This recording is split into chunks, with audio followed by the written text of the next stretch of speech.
अस्सलाम वालेकुम दोस्तों। मेरा नाम है मोहम्मद राफ़ी रहमानी और मैं आपको वेलकम करता हूँ कम के कोड के चैनल पे। तो गाइस आज हम देखने वाले हैं कि हम लोग अपनी वेबसाइट पे या किसी स्पेसिफिक एलिमेंट के अंदर हम लोग बैकग्राउंड इमेज किस तरह से लगा सकते हैं। तो आइए शुरू करते हैं। तो गाइस सबसे पहले मैंने क्या यहाँ पे एक सिंपल से एक HTML डॉक्यूमेंट लिया हुआ है और यहाँ पे मैंने एक लिंक लगाया हुआ है जो कि मैंने CSS की एक फ़ाइल बनाई हुई है main.css के नाम से, और उस फाइल को मैंने यहाँ पे लिंक कराया हुआ है। अब मैं चाहता हूँ अपने बैकग्राउंड पे इमेज लगाना जो कि मेरा वेबसाइट होगी। अब मैं उसकी बॉडी के अंदर क्या करना चाहता हूँ, मैं एक इमेज लगाना चाहता हूँ। सबसे पहले मैं क्या क्या लगाऊंगा, यहाँ पे एक सेलेक्टर लगाऊंगा और उसके अंदर क्या लिखूंगा, यहाँ पे मैं बैकग्राउंड इमेज और उसके अंदर हमारे पास आता है यूआरएल के अंदर डबल कोड या सिंगल कोड के अंदर आप उस इमेज की लोकेशन देंगे। मेरे पास इमेजेस जो है इस IMG के फोल्डर के अंदर है, तो मैं यहाँ की लोकेशन दूंगा इसको IMG के अंदर 1, या फिर हम लोग क्या करते हैं क्यू वाली जो इमेज है उसको यहाँ पे फेच करा लेते हैं। अब मैं इसको सेव करता हूँ और जाके चेक करता हूँ। अब देखें आप, हमारे पास एक इमेज थी इस तरह की।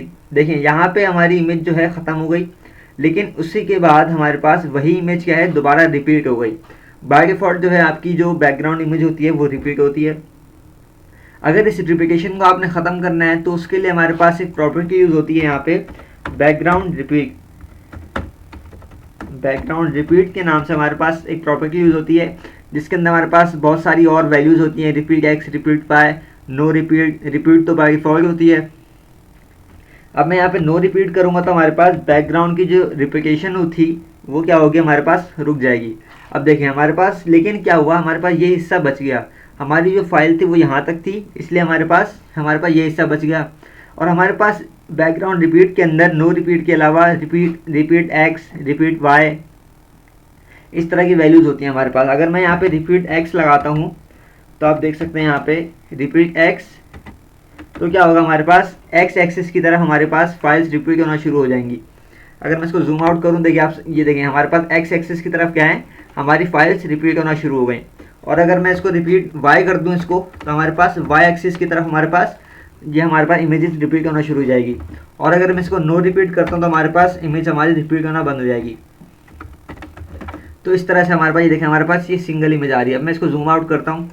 इसके अंदर हमारे पास, अगर आपको इस इमेज को पूरा सेट करना है तो आप इसके अंदर बैकग्राउंड साइज़ भी दे सकते हैं। और यहाँ पे एक और हमारे पास एक आती है, यहाँ पे बैकग्राउंड रिपीट, नो रिपीट कर दिया आपने। अब आपने क्या करना है, यहाँ पे बैकग्राउंड साइज़ देना है। यहाँ पे बैकग्राउंड साइज़ आपने लगाना है और बैकग्राउंड साइज़ के अंदर आप पिक्सल परसेंटेज के अंदर भी साइज़ डिफाइन कर सकते हैं। लेकिन यहाँ पे हमारे पास इसकी कुछ वैल्यूज़ होती हैं। मिसाल के तौर पे कंटेन हो गया, कवर हो गया, ये इसकी कुछ वैल्यूज़ हैं। अगर मैं इसको यहाँ कवर लगाता हूँ तो कवर क्या करता है, हमारा कवर क्या करेगा, इस इमेज को हमारे पूरे पेज के ऊपर स्प्रेच कर देगा। पूरी स्क्रीन के ऊपर हमारे पास वो जो इमेज होगी वो पूरी स्क्रीन के ऊपर आ जाएगी। ये आप देख सकते हैं हमारे पास ये पूरी स्क्रीन के ऊपर हमारी जो इमेज थी वो फिट हो गई है यहाँ पे। अगर मैं यहाँ मिसाल के तौर पे कंटेंट तो यहाँ पे नहीं लगाता अभी, तो यहाँ पे कवर लगाया मैंने। और आप हम लोग क्या कर सकते हैं, यहाँ पे हम लोग इसकी विड्थ और हाइट भी डिफाइन कर सकते हैं। मिसाल के तौर पे 500 पिक्सल मैं इसकी विड्थ देना चाहता हूँ और 500 पिक्सल इसकी मैं हाइट देना चाहता हूँ। पहले जो होता है हमारा विड्थ होती है, फिर उसके बाद हाइट होती है। तो आप देख सकते हैं 500 पिक्सल इसकी विड्थ हो गई, 500 पिक्सल इसकी हाइट हो गई। तो इस तरह से हमारे पास ये बैकग्राउंड साइज़ और बैकग्राउंड रिपीट काम करता है हमारे पास। आप क्या कर सकते हैं, बैकग्राउंड इमेज अगर आपने सिंगल ली हुई है यहाँ पे, अगर आप 2 इमेज लेना चाहते हैं तो वो आप कैसे लेंगे। अगर आपने 2 इमेज लेनी है तो आप क्या करेंगे, यहाँ पे वैसे तो बेसिक तरीका ये है कि आप फोटोशॉप पे जाके बना लें कि ताकि आपकी जो इमेज है वो बिल्कुल सही नज़र आए। लेकिन अगर आप फोटोशॉप यूज़ करना नहीं आता तो आप यहाँ पे भी एडजस्ट कर सकते हैं। यहाँ मैं कॉमा लगा के URL अगर दूंगा तो हमारे पास दूसरी इमेज यहाँ पे आ सकती है। तो इसके अंदर मैं क्या करूँगा, IMG के अंदर जो हमारे पास 3.jpg है इसी को फेच कर लेता हूँ मैं। तो हम लोग देख सकते हैं यहाँ पे हमारे पास इमेज जो थी वो नहीं आई। क्यों, क्योंकि हमारे पास वो इस इमेज के पीछे चली गई, क्योंकि हमने इसका साइज़ जो है वो बराबर दे दिया है। अब मैं कॉमा करके दूसरी इमेज का साइज़ भी देता हूँ यहाँ पे, मिसाल के तौर पे 600 पिक्सल और 600 पिक्सल। ये हमारे पास कॉमा करके दूसरी इमेज का साइज़ हो गया। तो वो जो नीचे वाली इमेज थी आप देख सकते हैं यहाँ पे बाहर निकल गई।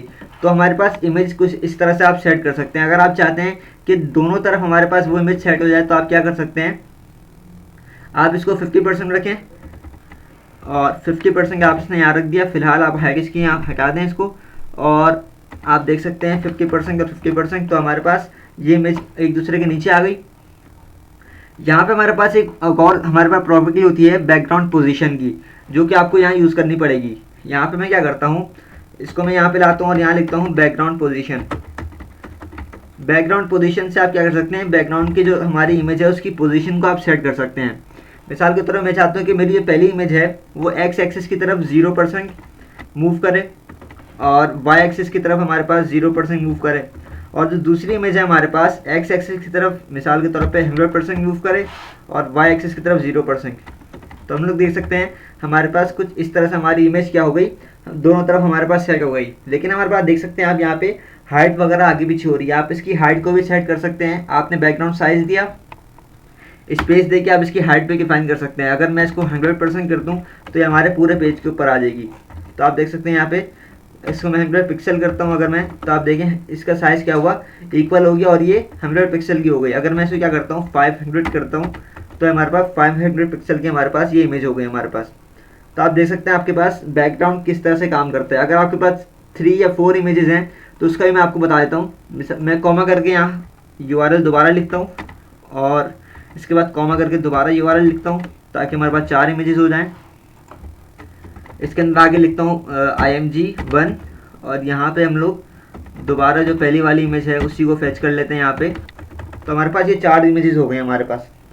तो अब क्या कर सकते हैं हम लोग, अब इनको आपको देखना पड़ेगा कि आपको ये हमारे पास 4 हैं तो यहाँ 50% हम लोग नहीं लगा सकते क्योंकि हमारे पास 2 इमेज थी, 50-50 100 हो जाता है। अब हमारे पास क्या है 4, तो हमने 4 को 100% से डिवाइड करेंगे तो 25 हमारे पास आएगा। तो यहाँ 25% देंगे हम लोग और 25% में 4 इमेजेस हमारे पास क्या हो जाएंगे, डिवाइड करेंगे। लेकिन हमें इसकी पोजीशन भी देनी पड़ेगी। हमें यहाँ पे 2 की दी थी, हमें बाकियों की देनी पड़ेगी यहाँ पे।